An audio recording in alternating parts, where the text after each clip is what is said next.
خواتین و حضرات، گرداب میں ڈاکٹر عمر عادل آپ کو خوش آمدید کہتا ہے۔ میں اکثر و بیشتر اپنا دل جلانے کے لیے اور ویسے حالات عامہ سے متعارف رہنے کے لیے ٹیلی ویژن کے مختلف پروگرامز دیکھتا ہوں۔ جب بھی وہاں پہ صحت کی بات آتی ہے اور خاص طور پہ خواتین سے متعلق جو پروگرام ہیں ان میں اگر کوئی میڈیکل انفارمیشن کی بات آتی ہے تو یقین کیجئے کیا ذکر ہوتا ہے، کس طرح چہرے کی جلد کو کھچوایا جائے کہ آپ زیادہ جوان اور پرکشش نظر آئیں، سر کے جھڑتے ہوئے بالوں کی کس طرح پیوند کاری کروائی جائے تاکہ وہ زلف پریشان جو اب کچھ کم پریشان رہتی ہے مزید پریشان اور مزید الجھن میں شکار دکھائی دے۔ اس کے علاوہ پیٹ کی چربی کو کس طرح کم کرنا ہے، ناک کو کیسا ستواں بنانا ہے، چھاتی کے بارے میں کیا کیا جا سکتا ہے۔ خواتین و حضرات، یہ سب دیکھ دیکھ کر میرا دل کڑتا ہے کہ یہ سارے پروگرام بنانے والے اور یہ سارے معالج اس ملک اور اس معاشرے کو سمجھتے کیا ہیں۔ آج میں نے آپ کے سامنے ایک ایسی بیماری اور ایک ہیلتھ کے ایسے ایسپیکٹ کو لے کر آنا ہے جو آپ کو شاید پتہ نہ ہو، مگر اس وقت پوری دنیا میں چوتھے نمبر پہ سب سے زیادہ ڈیوسٹیٹنگ ڈیزیز کے طور پہ پہچانی جاتی ہے۔ یعنی کہ دنیا کی اگر 4 بڑی بیماریاں جو کہ انسانوں کو تباہ برباد کر رہی ہیں ان کا ذکر کیا جائے تو اس میں اس کا شمار ہوتا ہے، اور وہ ہے ڈپریشن۔ ڈپریشن صرف ایک مینٹل یا سائیکائٹرک النس ہے۔ خواتین و حضرات، عالم اس وقت یہ ہے کہ پاکستان کی تقریباً 25% آبادی، 18 کروڑ کا 25% آپ لگا لیجئے، آپ سوچئے کتنے کروڑ لوگ بنتے ہیں وہ مینٹل ڈیزیزز اور ڈس آرڈرز کا شکار ہیں۔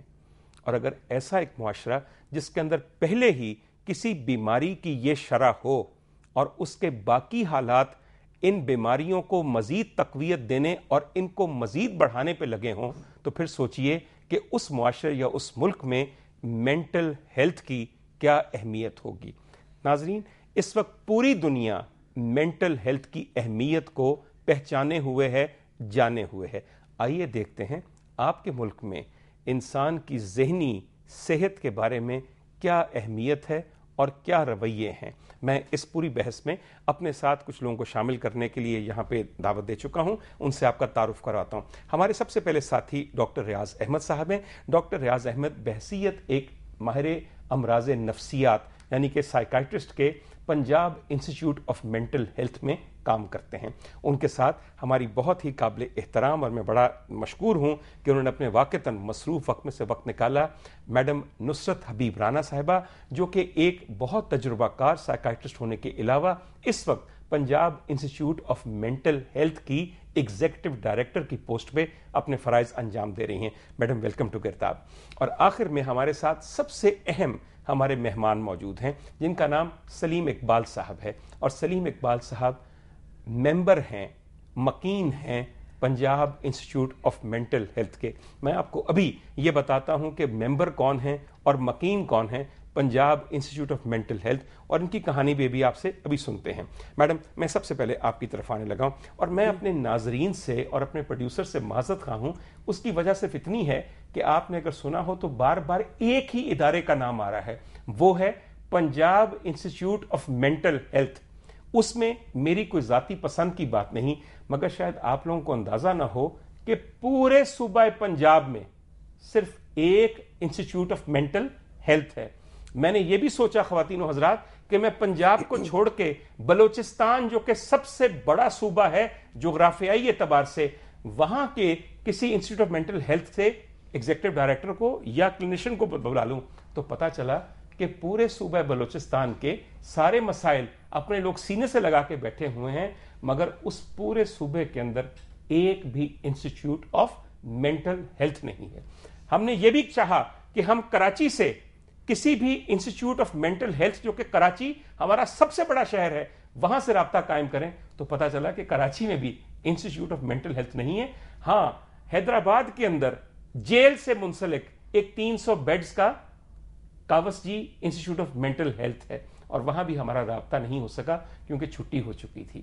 خواتین و حضرات، یہ ہے آپ کے پاس فیسلٹیز ان لوگوں کے لیے حکومتی سطح پہ جو ذہنی اور نفسیاتی امراض میں مبتلا ہیں۔ میڈم، میں اس پورے قصے کے بعد آپ کی طرف آتا ہوں۔ میڈم، یہ بتائیے اس ملک میں اس وقت مینٹل ہیلتھ اور مینٹل ہیلتھ کے نہ ہونے سے کتنے زیادہ مریض متاثر ہیں؟ سب سے پہلے تو یہ بات ہے جو آپ نے ابھی کی ہے کہ یہ سینٹرلائزڈ ہے. Punjab Institute of Mental health Punjab میں ہے لیکن پورے پاکستان کو سروس دے رہا ہے.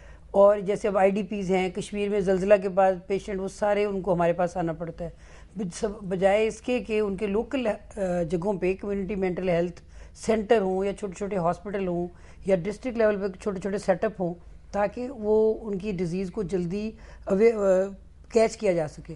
ہوتا یہ ہے کہ شرائن ہر جگہ ہے، مزار ہر جگہ ہے، پیر صاحب ہر جگہ بیٹھے ہیں، تو وہ سائیکائٹرسٹ تو ملتا نہیں، پیر صاحب مل جاتے ہیں جس سے پیشنٹ خراب ہو جاتے ہیں.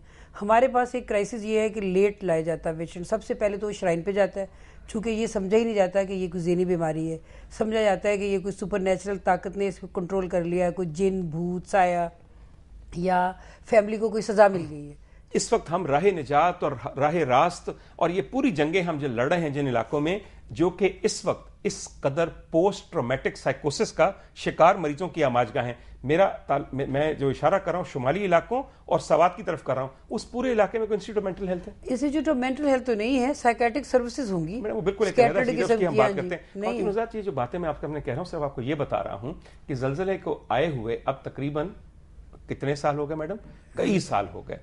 ایرا جو کہ اب تک آڈیٹر جنرل ان کی جو اب تک بے ضابطگیاں نکال چکا ہے، ملینز آف ڈالر کی مالی بے ضابطگیاں نکل چکی ہیں، مگر کسی کو یہ خیال نہیں آیا کہ یہاں جو لوگ اتنے بڑے حادثے کا شکار ہونے کے بعد اپنا دماغی توازن کھو رہے ہیں اور اپنی مینٹل ہیلتھ کو لوز کر رہے ہیں، ان کی ریہیبلیٹیشن کے لیے بھی وہاں پہ ایک خیمہ ہی لگا دیا جاتا. بہت ایک اور بات جو بہت اہم آپ کے سامنے آئی ہے وہ یہ ہے کہ اس ملک کے ہر گلی محلے، ہر گاؤں قریے قصبے کے اندر ایک بابا، ایک سیانہ، ایک مزار موجود ہے، ایک پیر بھی موجود ہے. اگر کمی ہے تو ان ڈاکٹروں کی جو کہ واقعتاً ہمارے مینٹلی ڈسٹربڈ عوام کی ڈائگنوز کر سکیں اور ان کا علاج کر سکیں. ڈاکٹر صاحب، آپ کو کس نے کہا تھا کہ پاگلوں کا علاج کریں؟ اور میں پاگل بڑی احتیاط سے لفظ استعمال کر رہا ہوں کیونکہ معاشرہ ابھی تک میڈم نصرت کے Punjab Institute of Mental health کو پاگل خانہ کہتا ہے، اور وہاں کے مریض جن کو اب مریض بھی نہیں کہا جاتا بلکہ مکین اور ممبر کہا جاتا ہے، عرف عام میں ان کو پاگل کہا جاتا ہے. اور ڈاکٹر صاحب منافقت کا شکار نہ ہوں، ہمارے رویے آپ کے ادارے اور آپ کے ممبرز کی طرف یہی ہیں. آپ کو پھر کس نے یہ اکسایا تھا اور کس لیے آپ کا دل کیا کہ آپ پاگلوں کے علاج پہ لگ جائیں؟ جی ہاں ڈاکٹر صاحب، جب میں یہاں پر اپوائنٹ ہوا نیا تو مجھے دیکھ کے یہ حیرانگی ہوئی کہ بہت سارے پیشنٹ ہیں اور ڈاکٹرز بہت کم ہیں. میں نے پھر اپنے آپ کو یہ سمجھا کہ میں جس طرح سے بھی ہوں نا ان کی خدمت کرتا رہوں گا، کیونکہ یہاں پہ ڈاکٹرز بہت کم آتے ہیں. بہت ہی یعنی کہ پتہ نہیں اویئرنیس نہیں ہے، ہماری سوسائٹی میں اویئرنیس نہیں ہے، ہمارے ڈاکٹرز میں اویئرنیس نہیں ہے.